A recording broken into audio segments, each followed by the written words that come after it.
Océans. Nous avons envers vous un devoir de gratitude pour vos efforts fournis et votre soutien sans condition lors des élections du 11 janvier 2026. Que la mission essentielle de cette rencontre est de porter le message de rassemblement et de vote massif en faveur de notre candidat dans toutes les contrées où nous passons, quartiers de ville, nos villages et hameaux, partout où nous passons afin de susciter un enthousiasme festif au cours de la campagne électorale et un engagement pour le vote du 12 avril 2026. L'intéressé dans son projet a parlé de la création de 6 pôles de développement dans le pays. Les pôles de développement sont des instruments de planification territoriale. C'est des outils d'aménagement du territoire. Je vais quitter mon pays pour aller en France, je vais quitter mon pays pour aller aux États-Unis. Je vais aller me jeter dans l'empire tout ça. La régionalisation du développement. Voilà, et même les zones rurales, qui est facilement connue, la régionalisation du développement permet de répondre à cette problématique essentielle. Le second pôle de développement, c'est qu'il a parlé de la croissance économique soutenue. Je voudrais passer par votre terre pour demander à la jeunesse que notre heure a sonné. Ouadani n'incarne pas seulement un candidat pour la présidence de la République, il incarne aussi une transition politique à la tête de notre pays. Ce n'est pas encore le développement, mais on a amorcé le développement. Parce que le développement, c'est un long processus, c'est un long chemin. Et nous avons continué n'est-ce pas, de marcher sur ce chemin de développement avec celui qui va venir en 2026. Et notre souhait, que ce soit de M. Ouadani, notre promis, c'est le développement. C'est le développement réel qui met l'homme au cœur, place l'homme au centre. Développement axé sur l'humain.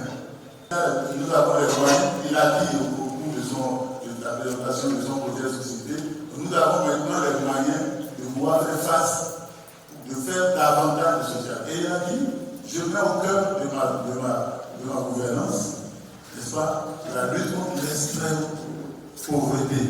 L'extrême pauvreté, parce qu'il a constaté que les gens ne vivent pas bien. Il faut lutter contre la pauvreté. Faisons-lui confiance et mettons-nous au travail pour faire de telle manière que le 12 avril, ce soit un coup chaos. Alors, vous, en tant qu'enseignant, vous avez les classes. Vous devez faire de telle manière sensibiliser, bon, les congés sont bientôt, mais utilisez ces moments-là pour sensibiliser les apprenants qui ne votent pas. Pour les inviter à aller voter, qui ont un rôle important, c'est un devoir citoyen, un devoir patriotique. Ils ont d'aller voter. Il y a des gens qui n'ont jamais voté, sensibilisez-les pour qu'ils aient voté. Et le jour du vote, ou la veille du vote, il y a des indécis. Allez vers les indécis. Encouragez-les, montrez-les qu'il est nécessaire qu'ils aient voté. Sortez de votre maison, toute votre famille. Sortez les voisins qui sont dans l'indécision, convainquez-les et amenez-les à voter. C'est à ce prix que nous allons aller plus loin ensemble. Le geste utile dont nous parlons ici, à vous, enseignants qui êtes présents dans cette salle, c'est de vous organiser. Vous organisez ensemble avec vos collègues que vous représentez ici, ceux-là qui n'ont pas pu faire le déplacement et qui sont des gens déjà engagés, comme vous savez. Comment faire pour atteindre tous ceux-là qui sont souvent résistants à y accomplir le devoir civique. Je vous vois déjà prêts, engagés, pour qu'à la fin, au soir du 12 avril, nous puissions faire une évaluation sommatique, bien sûr, parce qu'on aurait fini avec les petits détails. Nous sommes bien des politiciens, parce que nous gérons la cité. La gestion de la cité étant très particulière, et nous avons un rôle primordial à jouer dans l'éducation. Nous devons nous retrouver pour la mobilisation. Et on sait qu'un enseignant dit et promet, il le fait réellement. C'est pour ça que nous sommes là pour nous confirmer que ce que vous êtes en train de faire dans le développement de l'Atlantique, il doit le faire, nous le faire, ça se fait dans tous les autres départements. Nous avons la charge de venir vers vous pour vous expliquer, de vraiment aider ces apprenants et nos votants à reconnaître le lieu de vote, à connaître le lieu de vote, à réellement s'identifier pour aller voter. Donc, nous exhortons donc à entrer dans les rangs. Tous les autres départements sont dans les rangs. Et merci à vous et beaucoup de courage. Nous avons commencé par faire un travail. Commencer par voir dans nos établissements secondaires quels sont ces enfants qui ont déjà l'âge d'aller voter ou qui auront l'âge de voter le 12 avril prochain. Hier lundi, je vais instruire tous les chefs d'établissement et ils vont réserver au moins 5 minutes pour parler du civisme au drapeau. Et parler du civisme, il faut parler du droit de vote. Il faut parler du droit de vote, demander aux apprenants comment il faut voter. Vous avez l'âge de voter, il faut aller voter. Nous allons les organiser, les aider à travers l'application ADI à identifier leur poste de vote. Ça permet de travailler scientifique bien suivi et vérifiable. Et ceux-là que nous allons mettre en place vont les aider à s'organiser en groupe et identifier les points de regroupement pour le jour du vote, qu'on puisse les orienter pour aller véritablement voter. Il s'agit pour nous de sensibiliser les apprenants, les organiser et de les faire voter. Le candidat a déclaré hier, on fera en sorte que l'enseignant soit quelqu'un de respecté dans la cité. Quelqu'un qui n'a pas calculé pour manger.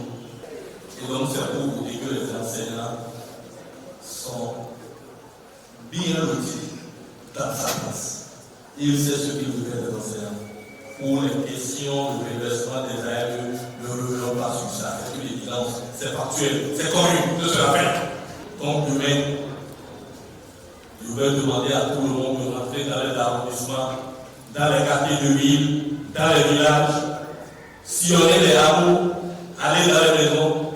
Nous devons ensemble dans le Canada pour qu'au soir du 12 avril prochain, que nous puissions hisser haut notre candidat Romuald Ouattara, notre duo de candidats Romuald Ouattara et Tabitha Dada Zimé Yerima. Le candidat, tout le monde sait qui sera élu. C'est ça. C'est une réalité, ça. Mais pour légitimer son pouvoir, qu'est-ce qu'il faut faire? Il faut sortir massivement. Il faut relever le taux de participation. C'est ça en fait l'enjeu. Et c'est pour ça que le candidat ne laisse rien au hasard. Il est sur le terrain. Il veut faire tout le tour du Bénin. Voilà la conquête de la victoire.